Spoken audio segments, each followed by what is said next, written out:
আসসালামু আলাইকুম, আমন্ত্রণ মাই টিভি সংবাদে। দর্শক, পুরো সংবাদ জুড়ে আপনাদের সাথে আছে আমি ফৌজিয়া রওশন। শুরুতেই জানিয়ে দিব সংবাদ শিরোনাম। ঈদুল আজহাকে সামনে রেখে কমলাপুর রেল স্টেশনে বেড়েছে ঘরমুখী মানুষের ভিড়। বাস ও লঞ্চ টার্মিনালে বাড়ানো হয়েছে র্যাবের নজরদারি। রাজধানীতে জমে উঠছে পশুর হাট। মাঝারি আর ছোট গরুর চাহিদা বেশি। জাল টাকা, অজ্ঞান পার্টি ও প্রতারক চক্রের বিরুদ্ধে সতর্ক অবস্থানে পুলিশ।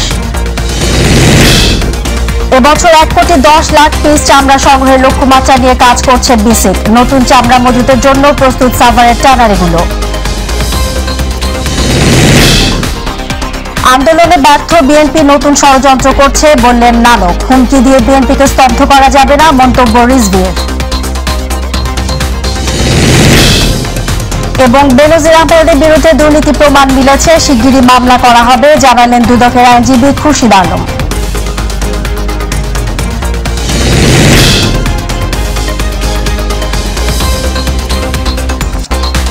দর্শক, এতক্ষণ শুনছিলেন শিরোনাম, এবার চলে যাব বিস্তারিত সংবাদে। পবিত্র ঈদুল আজহাকে সামনে রেখে কমলাপুর রেল স্টেশনে বেড়েছে ঘরমুখী মানুষের ভিড়। ঈদ যাত্রার দ্বিতীয় দিনে ভিড় বাড়লেও নেই যাত্রীদের ভোগান্তি। টিকিট দেখে কমলাপুরে প্রবেশের অনুমতি পাচ্ছেন যাত্রীরা। দিনের শুরু থেকেই সময় মতো কমলাপুর রেলওয়ে স্টেশন ছাড়ছে ট্রেন। এতে স্বস্তি প্রকাশ করেছেন যাত্রীরা। সকালে কমলাপুর রেল স্টেশনে ঈদ যাত্রা পরিস্থিতি পর্যবেক্ষণে আসেন র্যাবের আইন ও গণমাধ্যম শাখার পরিচালক কমান্ডার আরাফাত ইসলাম।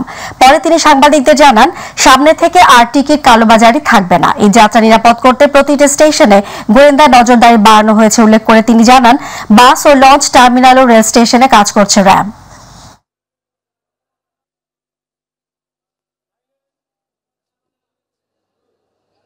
ঘরমুখী যাত্রীদের নিরাপত্তা নিশ্চিত করার জন্য আমরা নানা রকম উদ্যোগ গ্রহণ করেছি। গোয়েন্দা এবং নজরদারি আমরা বৃদ্ধি করেছি।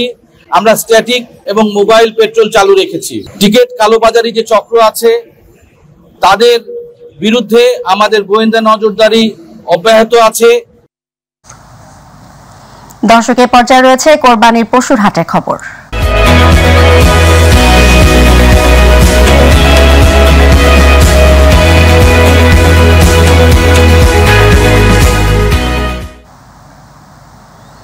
ঈদকে ঘিরে এখন জমজমাট দেশের অন্যতম বৃহৎ কুষ্টিয়ার বালিয়াপাড়া সহ জেলার স্থায়ী ও অস্থায়ী 26টি পশু হাট।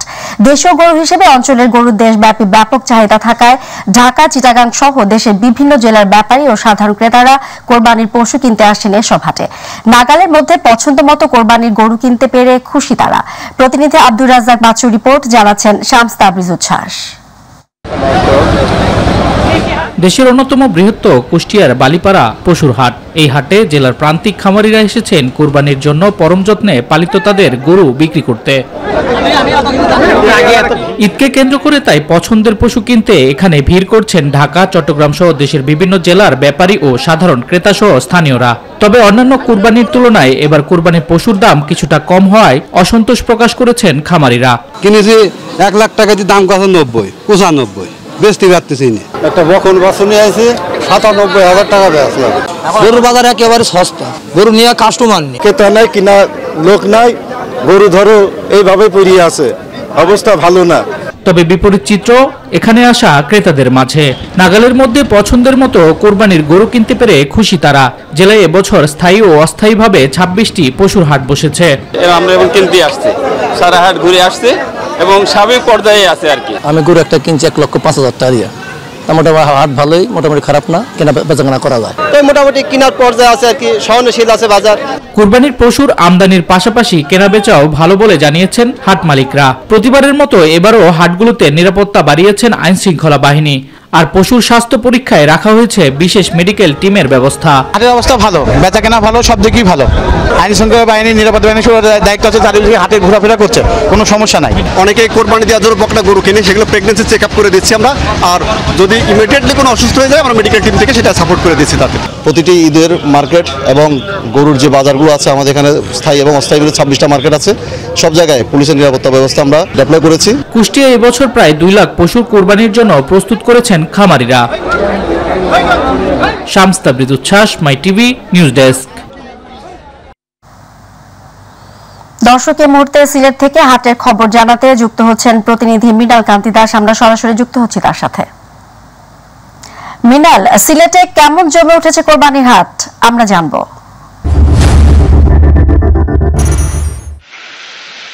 ফৌজি, আপনাকে ধন্যবাদ। আর 17 তারিখ কিন্তু অনুষ্ঠিত হবে মুসলিম উম্মার অন্যতম ধর্মীয় উৎসব ঈদ উল আজহা। ঈদ উল আজহার মূল আকর্ষণ হচ্ছে পশু কুরবানি করা। তাই তো যারা সামর্থ্যবান রয়েছেন তারা কিন্তু আগে থেকেই কুরবানির পশু কিনে রাখেন। তবে আর 4 দিন বাকি থাকলেও সিলেটে কিন্তু এখনো জমে ওঠেনি পশুর হাটগুলো। আমরা অবস্থান করছি সিলেটের তেমুকি এলাকাতে। আমি যদি আপনাদেরকে এখানে দেখাতে চাই এবং আপনার মাধ্যমে যদি মাই টিভির দর্শকদের জানাতে চাই, পবিত্র ঈদ উল আজহা উপলক্ষে কিন্তু এবার সিলেটে 52টি পশুর হাটের অনুমোদন দেওয়া হয়েছে। নগরীর স্থায়ী পশুর হাট কাজীর বাজার ছাড়াও সিলেট সিটি কর্পোরেশনের পক্ষ থেকে বসানো হয়েছে 8টি অস্থায়ী হাট। সব উপজেলা মিলে আরো 43টি হাট অনুমোদন করেছে সিলেটের জেলা প্রশাসন। তবে নির্ধারিত স্থান ছাড়া অবৈধ পশুর হাট বসালে আইনানুগ ব্যবস্থা গ্রহণ করা হবে বলে জানিয়েছেন সিলেট সিটি কর্পোরেশনের মেয়র আনোয়ারুজ্জামান চৌধুরী। তবে অন্যান্য বছর এই সময় যে হাটগুলোতে যে পরিমাণ পশু থাকার কথা, এবার কিন্তু গরুর সংখ্যা তুলনামূলকভাবেই কম। আমরা যারা ক্রেতা রয়েছেন তাদের সাথে কথা বলেছি, ক্রেতারা আমাদেরকে যে বিষয়টি জানিয়েছেন, এবার গরুর দাম কিন্তু আকাশচুম্বী। এমন দামে গরু কেনা অনেক কষ্টসাধ্য হবে বলে শেষ পর্যন্ত। তবে বিক্রেতারা বলছেন পশুর খাদ্যের দাম বেশি হয়, উৎপাদন খরচ অনেক বেশি, তাই বেশি দামে বিক্রি করতে হচ্ছে। আসলে যে বিষয়টি বলা যায়, এখনো কিন্তু পুরোপুরি জমে ওঠেনি পশুর হাটগুলো। তবে আরেকটি বিষয় আমি আপনাদেরকে জানিয়ে রাখতে চাই, সিলেটের পশুর হাটগুলোতে যে কোনো ধরনের নাশকতা টেকাতে কিন্তু কঠোর অবস্থানে রয়েছে সিলেটের আইন শৃঙ্খলা বাহিনী। আসলে এই ছিল সিলেট থেকে পশুর হাটের সার্বিক পরিস্থিতির এখনকার পর্যন্ত আমার কাছে সর্বশেষ। ফৌজিয়া। মৃণাল, আপনাকে ধন্যবাদ।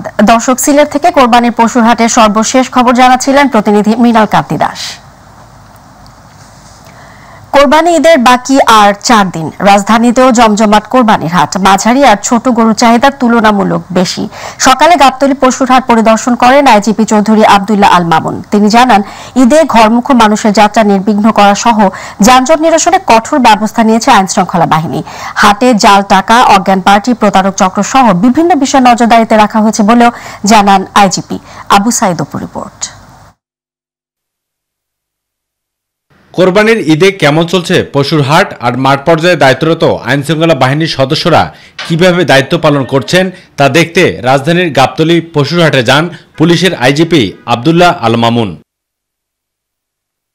পরিদর্শন শেষে কথা বলেন গণমাধ্যম কর্মীদের সাথে, তুলে ধরেন পশুর হাটকে ঘিরে আইনশৃঙ্খলা বাহিনীর তৎপরতার কথা। গরুর হাটে তাদের কেনাকাটা যথাযথভাবে করতে পারবেন। যারা গরুর হাটে যদি কেউ কোনো হয়রানির শিকার হন, আমাদের গুরুত্বপূর্ণ গরুর হাটগুলোতে আমাদের ক্যাম্প আছে।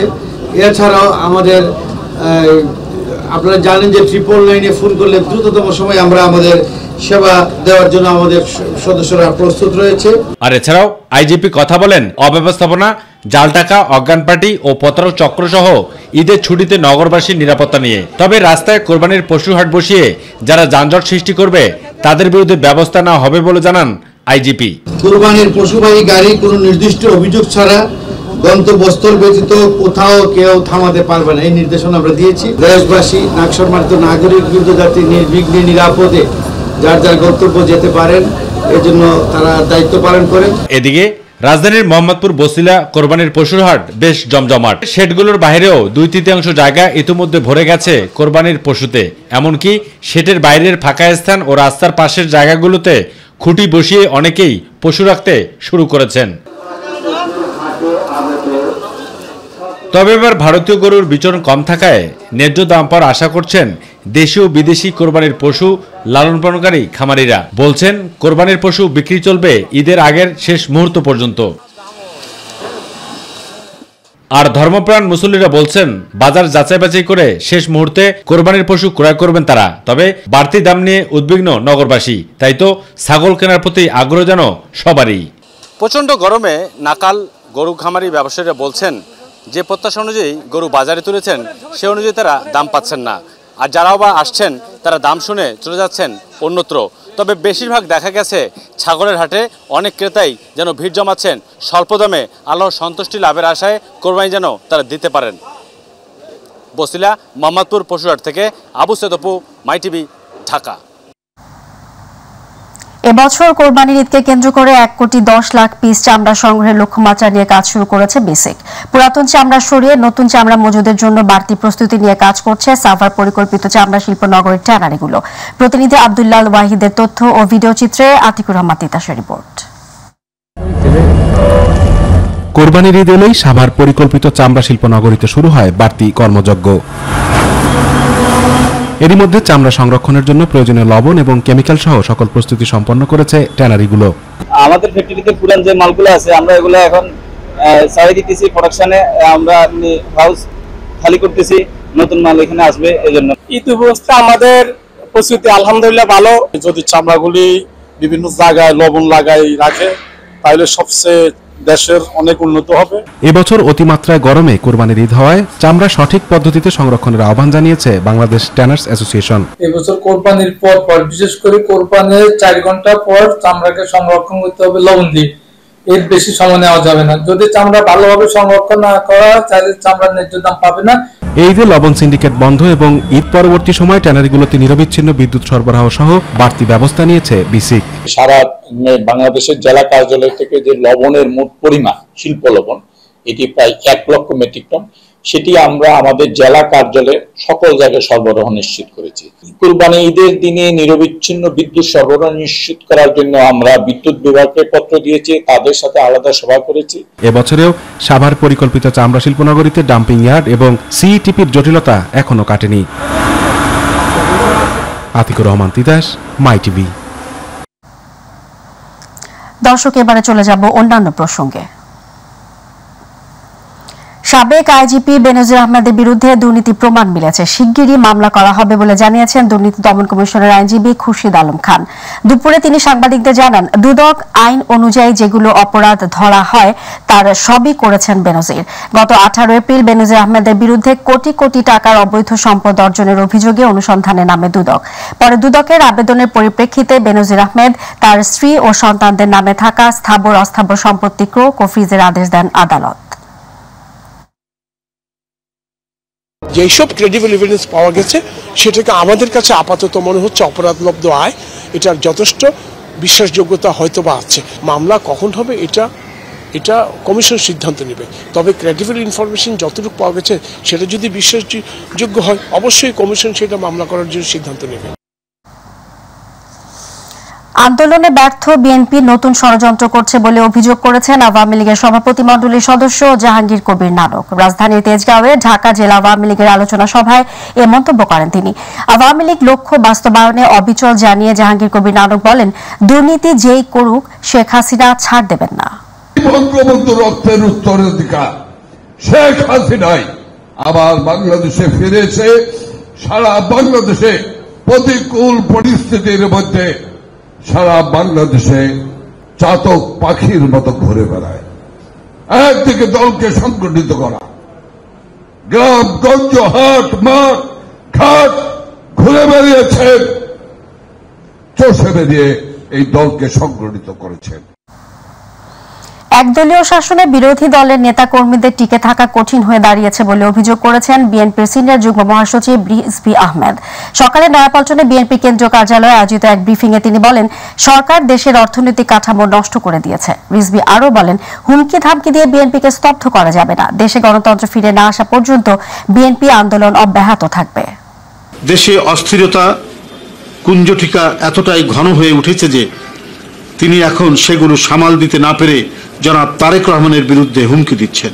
আমরা সুস্পষ্টভাবে বলতে চাই, জাতীয়তাবাদী শক্তির বিরুদ্ধে ক্রমাগত হুমকি কখনোই রাজনীতির ময়দান শান্ত, নিরাপদ ও সুখময় হয়ে উঠবে না। কক্সবাজারে টেকনাফের নাফ নদীর শাহপরীর দ্বীপ সহ আশপাশের সীমান্তে মিয়ানমারের ওপার থেকে আবারও ভেসে আসছে বিস্ফোরণের শব্দ। এতে কিছুটা আতঙ্কে স্থানীয় বাসিন্দারা। বুধবার রাত 10টা থেকে নাফ নদীর টেকনাফ উপজেলার সাবরাং ইউনিয়নের শাহপরীর দ্বীপ সহ আশপাশের এলাকায় বিস্ফোরণের এসব শব্দ শোনা যাচ্ছে বলে জানিয়েছেন সীমান্ত এলাকার লোকজন।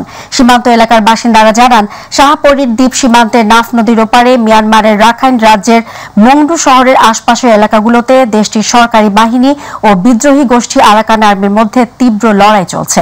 এতে উভয় পক্ষ ভারী অস্ত্র ও গোলাবারুদ ব্যবহার করায় বিস্ফোরণের বিকট শব্দ শোনা যাচ্ছে।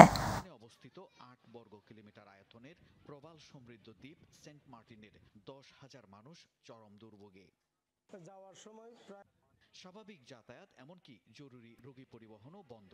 চাল, ডাল, তেল, জ্বালানি সহ নিত্যপণ্য পাঠাতে না পারায় দ্বীপটিতে দেখা দিয়েছে খাদ্য সংকট। পৌঁছানো যাচ্ছে না হতদরিদ্রদের ভিজিডি, ভিজিএফ চালও। কোরবানির পশু পরিবহন নিয়েও দেখা দিয়েছে অনিশ্চয়তা। 5 দিন যাব। দর্শক, সংবাদের শুরুতে যেমনটি বলছিলাম, পবিত্র ঈদুল আজহাকে সামনে রেখে বাড়ছে ঘরমুখী মানুষের ভিড়। সড়ক পথেও বাড়ি ফিরতে শুরু করেছে মানুষ। এই মুহূর্তে মহাখালী বাস টার্মিনাল থেকে এই যাত্রার খবর জানাতে যুক্ত হচ্ছেন সহকর্মী নুসরাত শারমিন। আমরা সরাসরি যুক্ত হচ্ছি তার সাথেও। নুসরাত, সড়ক পথে এই যাত্রার কেমন পরিস্থিতি দেখছেন আপনি, আমাদেরকে জানাবেন।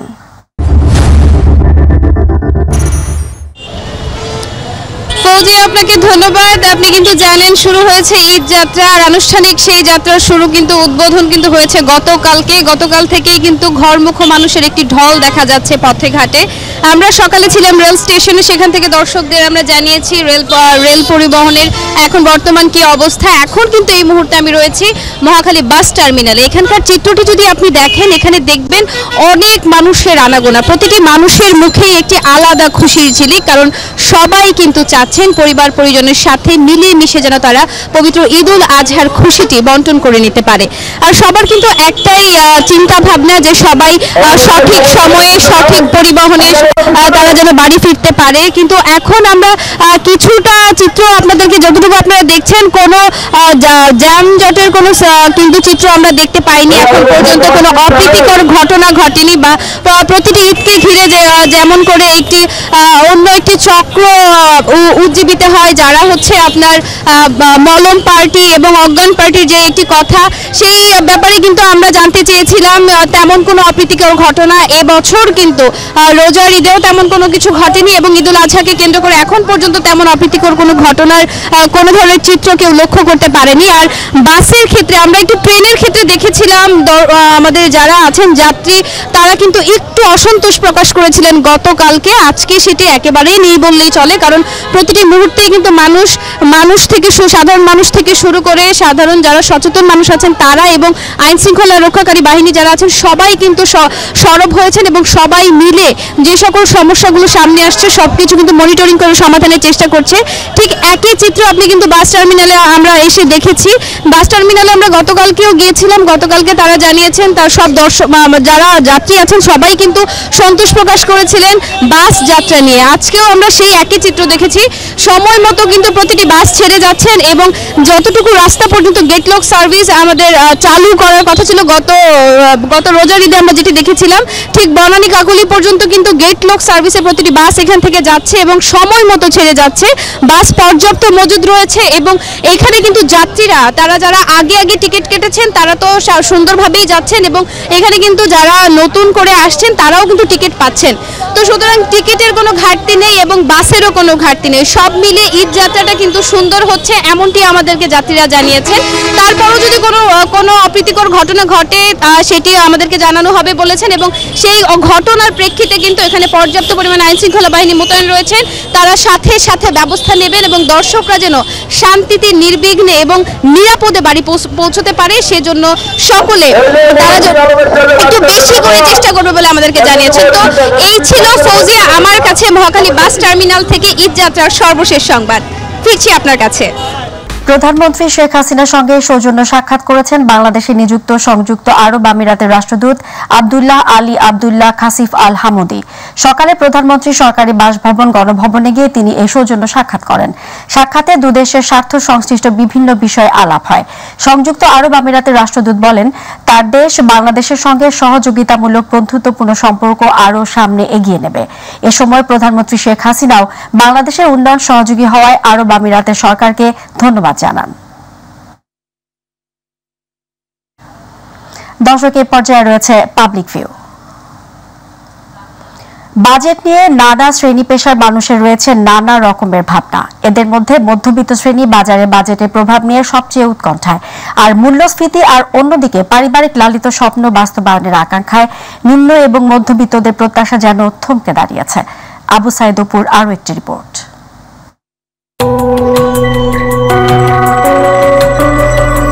প্রিয় দর্শক, আমন্ত্রণ এবং স্বাগত জানাচ্ছি মাই টিভি সাপ্তাহিক বিশেষ আয়োজন পাবলিক ভিউয়ে। আর বরাবরের মতো আপনাদের সাথে আছি আমি আবু সেদপু। আজকের যে বিষয় নিয়ে আমরা কথা বলবো তা হলো বাজেট পরবর্তী অবস্থায় কেমন আছেন নিম্নবিত্ত এবং মধ্যবিত্ত মানুষজন।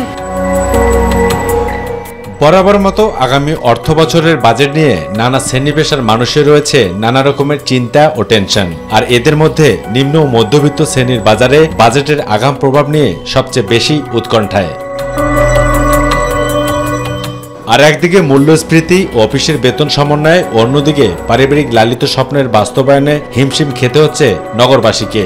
বাজেটের যে ঘোষণা আসছে সেই ঘোষণার আগেই কিন্তু দেখেন পণ্যের দাম বাড়িয়ে দিচ্ছে। বিষয়টা এরকম না?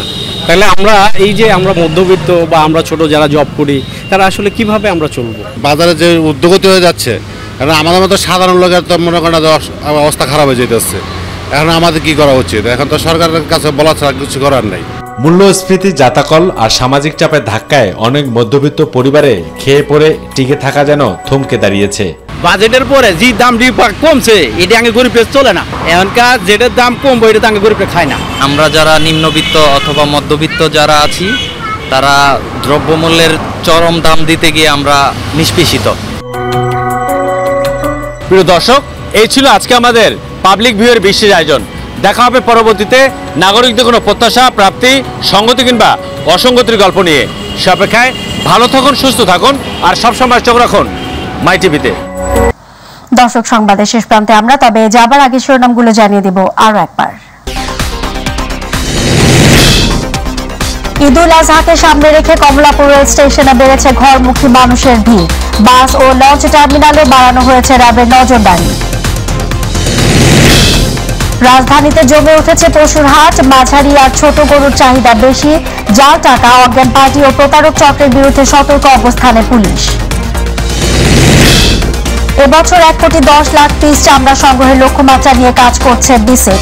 নতুন চামড়া মজুদের জন্য প্রস্তুত সাভারের ট্যানারিগুলো। আন্দোলনে ব্যর্থ বিএনপি নতুন ষড়যন্ত্র করছে বললেন নানক। হুমকি দিয়ে বিএনপিকে স্তব্ধ করা যাবে না, মন্তব্য রিজভীর। এবং বেনজির আহমেদের বিরুদ্ধে দুর্নীতি প্রমাণ মিলেছে, শিগগিরই মামলা করা হবে, জানালেন দুদকের আইনজীবী খুরশিদ আলম।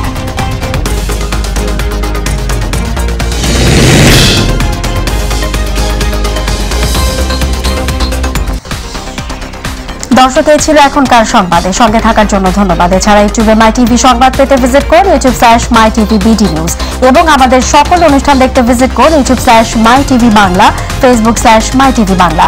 আমাদের পরবর্তী সংবাদ দেখার আমন্ত্রণ জানিয়ে বিদায় নিচ্ছি আমি ফৌজিয়া রওশন। আল্লাহ হাফেজ।